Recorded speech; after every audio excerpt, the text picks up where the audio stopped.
আসসালামু আলাইকুম সোহেল ভাই, ভালো আছেন? কেমন আছেন? ভাইজান কেমন আছেন?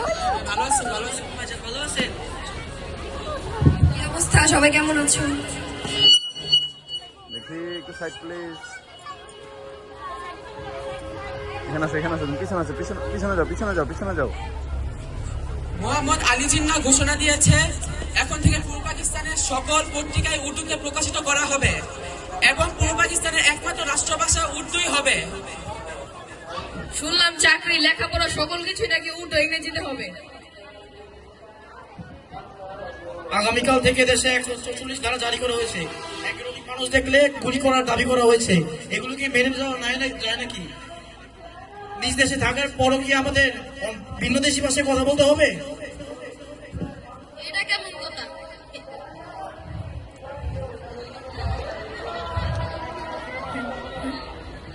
তাইলে কি আমরা বাংলা ভাষায় কথা বলবো না? এটা কেমন কথা? দাদার আমল থেকে বাংলায় কথা কই, আর উর্দু কমো কেমনে? মফিজ, সবাইকে চা দাও।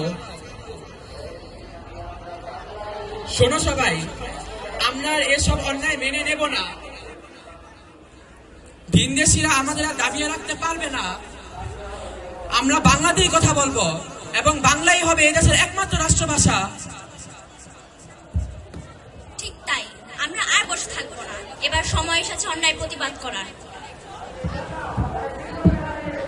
21 তারিখ দুপুর 12টায় মিছিল বের করা হবে। আমরা সেখানে আমাদের দাবিগুলো তুলে ধরবো। চলো সবাই ক্যাম্পাসে যাই, সেখানে গিয়ে আলোচনা করে মিছিলের আয়োজনগুলো করি।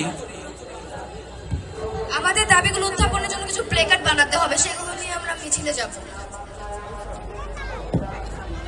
চলো সবাই প্লেকার্ডের ব্যবস্থা করি।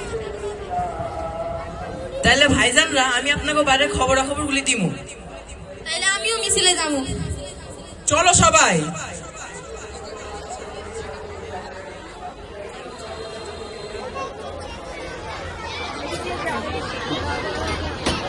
এই পার্ট শেষ, এই পার্ট শেষ।